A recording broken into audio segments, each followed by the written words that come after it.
Man, we should have brought a wide angle for this shit. How many models are going to be up there? 5 or 6, Including ours? including ours.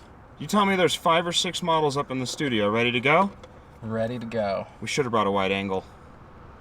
Smokey, this isn't Nom. This is a magazine shoot. There are rules. This magazine shoot determines who gets to shoot for Vogue. Smokey, if you format that SD card, you're going to be in a world of pain.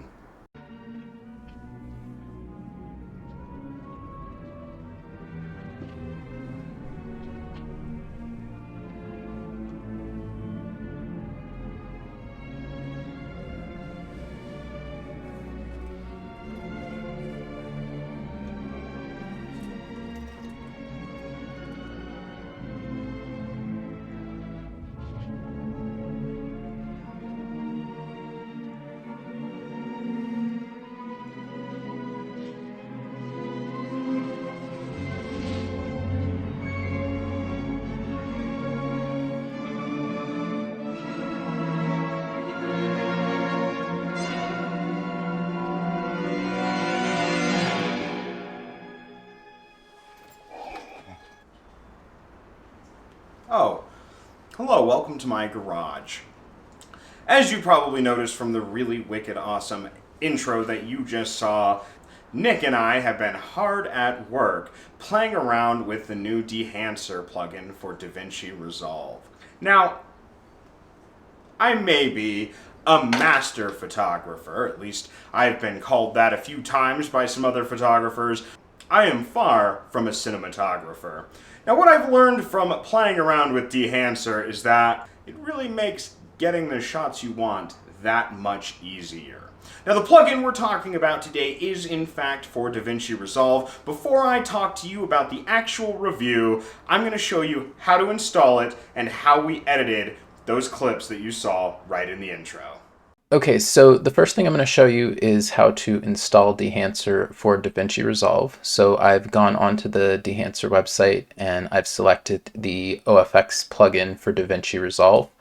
I've downloaded it and extracted it, and you get 2 installers when you extract it. So you get this one that says Dehancer Pro CUDA, and you get this one that says Dehancer Pro OpenCL. Now, the difference between these is CUDA is if you have an NVIDIA graphics card only, and OpenCL is for an AMD graphics card or an Intel graphics card, pretty much anything else. So I've already installed the Dehancer Pro CUDA because that's what I have. So I am going to not reinstall it again, but I just ran the installer, hit next a couple times, and it was done. So now I'm going to go open DaVinci Resolve. Okay, so I have opened my project that I used to create all of those shots that you just saw in DaVinci Resolve, and I'm here in the color page. So you can see all of the different shots here, and these correlate if you go to the edit section. These correlate to the individual clips on the timeline. So what I've done is, since I'm using DaVinci Resolve Color Management, so I clicked down here and went to the Color Management tab. I'm doing DaVinci YRGB Colored Managed and doing SDR Rec 709. This is what I recommend for doing with any DaVinci Resolve project if you're new, because it's just the easiest to use. So I have on each one of these clips, and this is just like a super simple node tree because I didn't want to do too much messing around with the colors or anything, because I kind of wanted to just do all of Dehancer and just let it do its thing. So I just did a little bit of color balance in this node. You can see I did some tint and some contrast. And then in this node, I did a color space transform. So I went to effects here and library, and I found the color space transform and I dragged it onto this node. And we'll go back to the color space transform. You see it. So all I did is I changed the output gamma to Cineon Film Log. And this stuff, if you do DaVinci Color Management, it'll handle itself, so you don't have to worry about that. So Cineon Film Log is just a generic log format that Dehancer will accept. So this next node here, I went to library, and if you installed Dehancer from the previous step, if you scroll all the way down to the bottom, you're going to see film emulation and you're going to see Dehancer Pro. So I just dragged this onto this last node here. If you need to create a new node, you can just right click on a node and do add node, add serial. If you just, here, I'll just create a new one, add serial. So this is just a new blank node that you can do anything you want with. So I'm going to go ahead and delete that. In the Dehancer window, this is what Dehancer looks like. There's all these options. I'll go through them here in a second. But anyway, I just did source as Cineon Film Log, which is what we did in this color space transform in this previous node. And then for this particular shot, which was the whole entire Indiana Jones series, I went and looked up the film stock that was used, and the closest one that's in Dehancer is Kodak Vision 3200T. It's not the exact one that was used, but it's pretty close. I just did a little bit of messing around here, so you can enable each of these things. So I'll go through what's on here and see. So you see I did the Kodak Vision. You can see like there's so many different film stocks you can emulate Fujicolor, different Fuji film stocks that were used for some movies, and there's some just regular like 35 millimeter film stocks. And then here's all the Kodak Visions, which those are very common cinema stocks. So I'm going to leave this one as 300T. I did a little bit of push-pull EV. You can see that that kind of changes the tint a little bit, but it's more akin to like a push-pull process with film, so that's enabled. I did a Kodak print film. So this Kodak 2383, this is the like gold standard for print film. It's what almost all movies are printed back on, and it kind of gives its own little color tone. So I'll show you the difference. Like I'll disable it and enable it. So it kind of does its own thing, and pretty much any movie that you watch in theaters that was printed back to film, it was printed back to Kodak 2383. So there it is, that's enabled. So I added that. And I kind of tried to add everything in Dehancer for these shots. So if they don't look like super duper realistic, it's because I kind of went overboard with everything. But okay, so the next thing I added was film grain. So I just made it a little bit bigger, pushed into the midtones, which is pretty normal. But you can just uncheck this and you can see the film grain go away. And actually, let's get rid of this. So you have a little bit bigger window there. I think I can maybe expand this out. So you can see with, without. Here, I'll zoom in.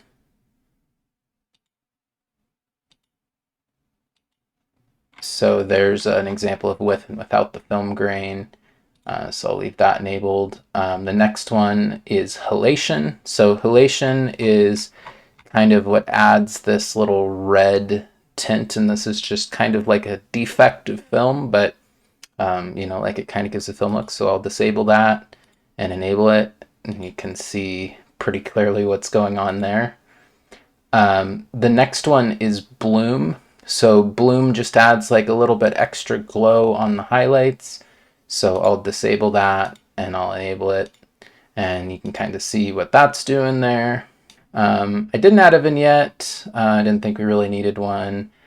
Film breath. So I added film breath, and this clip, you can really see the film breath.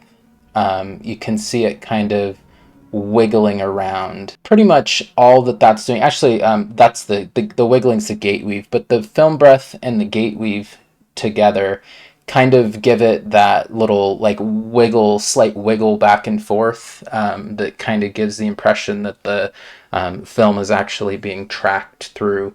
So that's a cool little nuance that's added here in Dehancer. So I enabled that. I just left it on the normal quality because I thought it looked pretty good.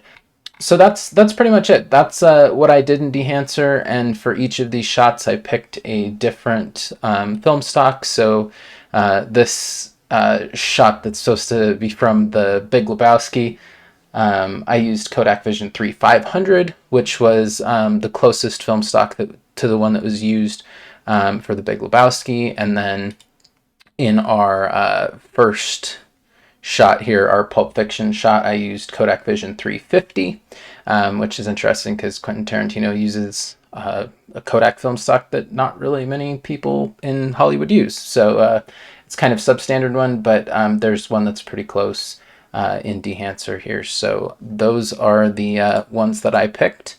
Hopefully that explanation was good as to how I did this. If you have any questions, leave them in the comments, and I will try to get back to you.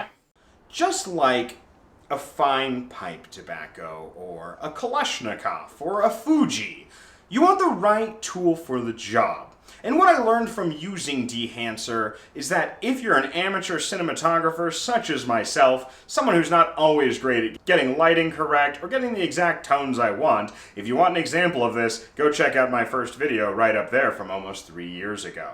What do I think of the Dehancer plugin for DaVinci Resolve? I think that it's the ease of use, the ease of installation. DaVinci's already a really simple program to use, and the ability to actually create cinema shots that replicate exactly what I'm looking for any of my videos and any of my material within very amateur cinematography capabilities such as myself. I would give Dehancer a solid 9 out of 10. The only reason I didn't give it a full 10 out of 10 is because it is a little bit on the more expensive end, but it is not a subscription model. I totally forgot to mention something. There is a link down in the description, and I think it comes with a discount as well, to Dehancer if it's something you're interested in getting it for yourself in order to take those wonderful cinematic shots. Now, again, the price up front may seem a little steep. I was a little hesitant, but an upfront cost, an investment in your own work is that important if you want to take yourself seriously, whether it's in photography or if it's in cinematography. So back to the video. Like Adobe Lightroom and Photoshop, I'm sure that this program will absolutely pay for itself in no time whatsoever. I'm going to be able to get some absolutely amazing videos for you guys coming up in the near future, and I hope that you guys enjoyed these clips. I'll catch you all on the flip side. Bye!